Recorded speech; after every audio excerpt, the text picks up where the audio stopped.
Where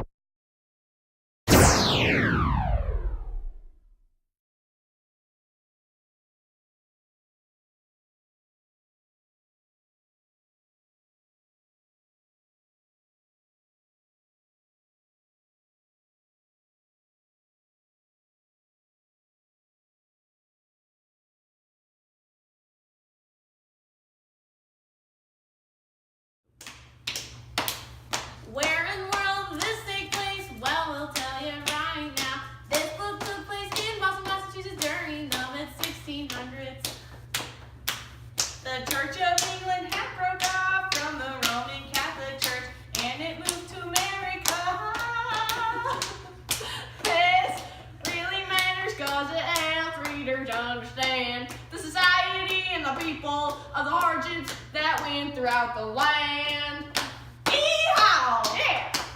Our author, Nathaniel Hawthorne, was born in Salem, Massachusetts in 1804.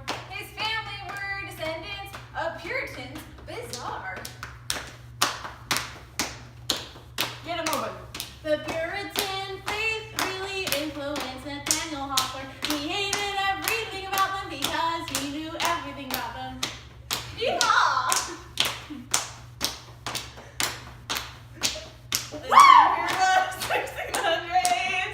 It took place in colonial America.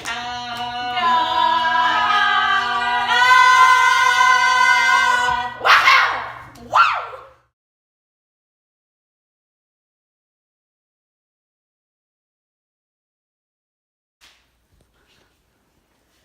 What does the A stand for? Oh, probably like antelope, avocado. Oh, angry, awkward. Oh, atrocious. I got it. Ugly. Dummy, that starts with a U. Adulteress? What? Adulteress. What? Adulteress. What? Adulteress. Adulteress. What? Symbolism is a big part of Scarlet Letter. She has to wear the A like it's her favorite sweater. You may think that the A just stands for adulteress. Now sit back and listen. Learn through osmosis! We'll start from the beginning with adulteress, you see. Hester Prynne and the minister getting frisky. Mama, Papa! Alienation. Another symbol here. She was crying in her cabin, but no one would hear. And now outcast in society, no one seemed to care. She raised her daughter Pearl, other women would not dare. Atonement, even though her act was a tangle for two. The father of the daughter, no one even knew.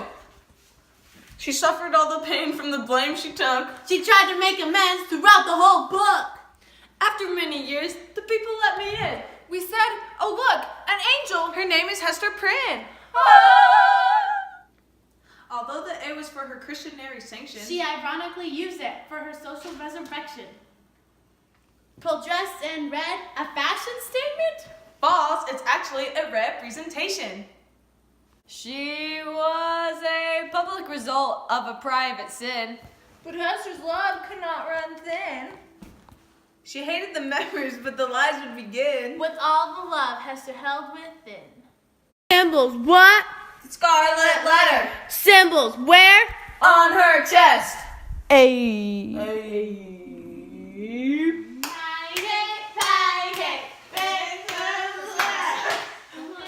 We briefly talked about Pearl in our rap being a living, breathing, walking A. Hester always dresses her in red to kind of show the society that she doesn't accept their rules and their regulations. She doesn't care that she's branded with the A, and she's going to show everybody that, yeah, she did something in her past that she wasn't proud of, but she's not going to let it define her. Pearl is referred to as the black man's child, which means Satan's child, and a lot of the kids and the people around her hated her because she came out of a sinful situation. Look! It's Pearl. Oh my gosh, it's the black man's daughter. No one likes Pearl. Stop.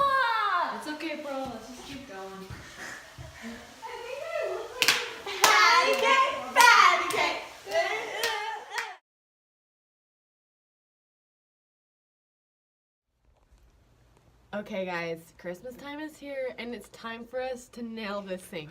We have to make sure this carol is on pitch. Sister Perfect. Sister Solos.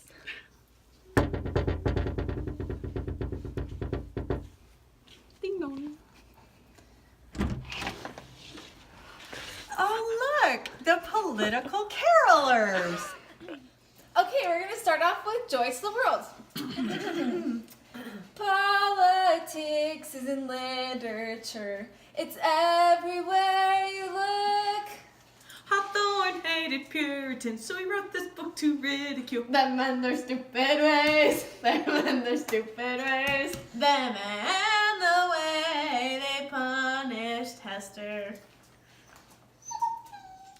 Okay, this next one we're gonna sing "Oh Come All You Puritans." Hawthorne was biased. He hated the Whig Party 'cause they used logic instead of emotions.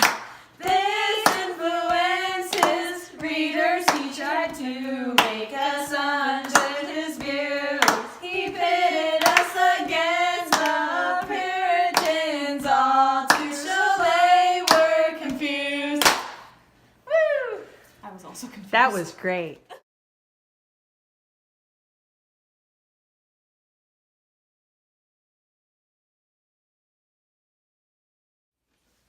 You are unfit to be a mother. Yes. What? This child is illegitimate. Born out of wedlock. Do you even know your ABCs? Of course I know my ABCs. Misbehave. It goes like Misbehave. it goes A B F G T. You know what? Leave my daughter alone. It's not your place to judge. If she had a father, this would not be happening. Maybe my father doesn't know his ABCs. Jeez, you Puritans are so messed up in the head. Gosh. I think you're messed up in the head. I think your daughter's messed up in the head. You know what? Yeah. Just let me raise her. And I won't go down with the fight. Yeah, that's right. You and your disgusting beard. Don't touch me. It's okay, Pearl. Let's stop this just for a second. This scene is very political because the Hawthorne is trying to show that the Puritans were very biased and unfair towards Hester and Pearl. They didn't think what Hester did was right, and they were very rude and they mocked them all the time.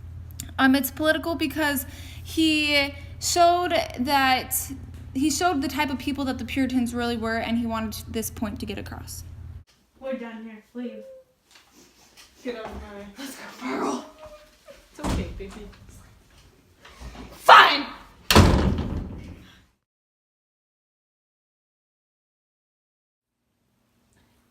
So, Hester Prynne can be likened unto the Virgin Mary because, like the Virgin Mary, Hester's child did not have the real father help raise the baby. The Virgin Mary, though the baby did have a father figure, the real father did not help raise the child, just like Dimmesdale did not help Hester raise Pearl. So Hester Prynne can also be related to Jesus Christ. Just like Christ, she stood in front of a crowd and was pointed at and ridiculed and mocked for a good portion of his life and her life. She also was called to bear her cross, which was her child, and she had to carry out and raise Pearl by herself for all those years. And the A is just like a label, as Jesus Christ had a label of outcast. This, and he was given the crown of thorns. She was given this as her punishment. All right, lastly, another connection that can be made to Hester is Adam and Eve. Eve, of course, is Hester, and in the book, Hester is soon after her child. She's soon seen as a figure, instead of as an adultery, but is seen as able. She's able to do many, many things, and many of the women seek to her for guidance, just as Eve is the mother of the world, or mother of the children. And so then also Dimsdale is known as Adam because Dimsdale is known as Adam because he gave the child to Eve. Also because Eve, she had partaken of the fruit just like how Hester had partaken of this great sin and had this child.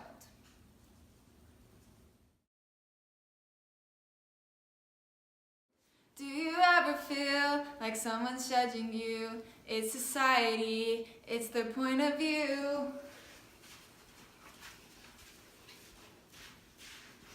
We can understand this from Hester's social cues.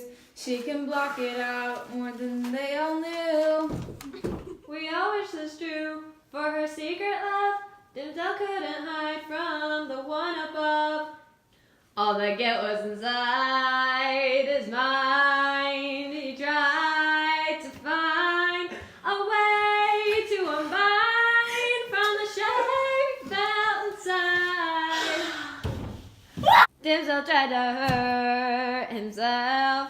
He withheld himself from nourishment. His stomach went, Put food here. but his conscience told him, Don't you dare. Dimsdale also whipped himself because he couldn't bear sin. All he said was, Ow, ow. all the readers just closed their eyes. So why did Hawthorne end this depressing scene? Was it to scare us all, so we never sin? He used Dimsdale's shame to fulfill his aim, to explore the theme of good and evil. This is what we call authorial violence. Authors use it to shock the audience. All the guilt was inside his mind. He tried to find a way to unbind from the shame felt inside. Dimsdale tried to hurt himself. He withheld himself from nourishment. His stomach went, Put food here. but his conscience told him, Don't you dare. Dimsdale also whipped himself because he couldn't bear sin. All he said was, Ow, ow. all the readers just closed their eyes. So while Hester Prynne might have done the wrong, Roger and Chillingworth was the real ding dong. Roger and Shillingsworth was the more evil one. He made the two lovers never have any fun. So when the two confessed to the whole lot, it messed up his entire plot. And you see that's why you don't do bad things, 'cause Hester Prynne never even got a ring. All single ladies, all single ladies, all single ladies, all single ladies.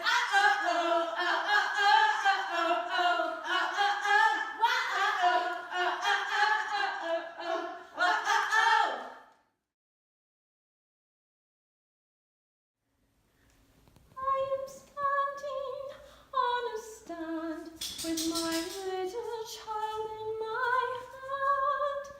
I recognize a face so familiar, the memories rush back in. I recognize the woman standing there.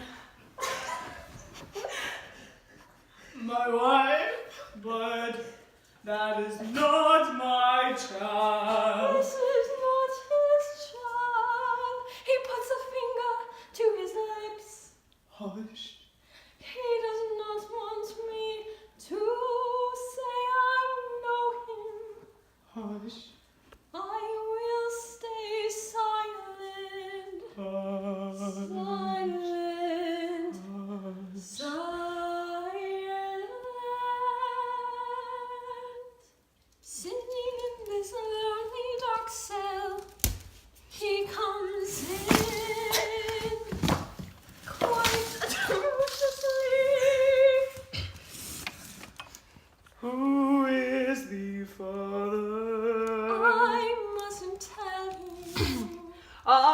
not the river Leith. What do you mean by the river Leith? It's a literary connection. Oh, to Greek mythology. Yes, it is the river in the underworld. I see.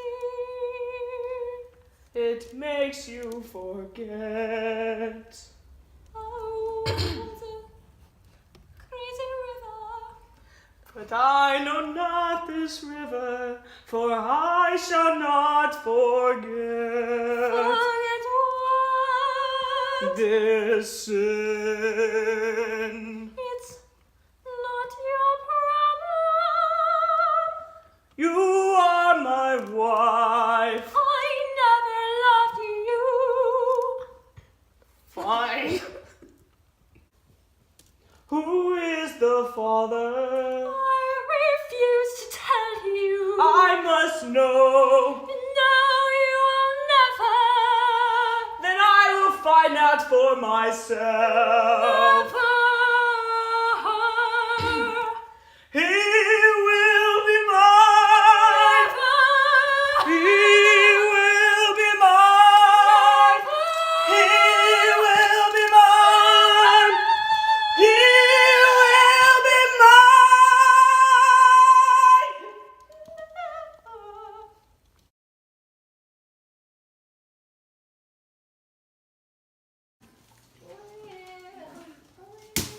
Oh, look. It's the doctor. Oh wait. Thou art my husband. I have brought medicine for you and the child. Really? Yes. I don't want it. Even if this child were my own, which it is not, this is the proper medicine. I don't believe it.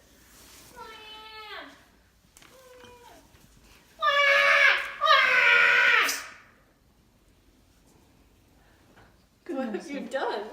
I have healed the child. No. Your turn.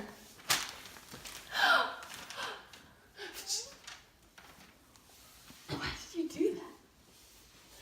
I learned those medicinal techniques from people, and they work quite well. The natives, huh? The natives, yes. That's what I thought. Yeah. Yes, the natives. You done with my child yet? Yeah, yes I am. The mice here, they're so big. I know not the river Leith nor Nepenthe. The river Leith referred to in this part of the book is referring to the river that is in the underworld in Greek mythology. This river is used for that when people die, they drink from the river, and when they drink from the river, they forget. And so, what Robert Chillingworth is trying to say here is he doesn't know this river because he cannot forget the sins that Hester has committed, and so therefore he will find the man that she had the child with. So, now that we're on the topic, who's the father of the child? You know, I'm not gonna say that. You don't deserve it right. Mm-hmm. Really? For reals. Fine. From this day forth, I will go by Roger Chillingworth. You know not who I am. I will find the father of this child, you sinful woman. Goodbye. Yeah, bye. You know what? This is over. Yeah, it is. You can take you and your stupid medicine with you. Yeah, I will take it. I will. Goodbye. Gosh, people these days just invading the jail. I mean, you need a warrant, Fourth Amendment, people.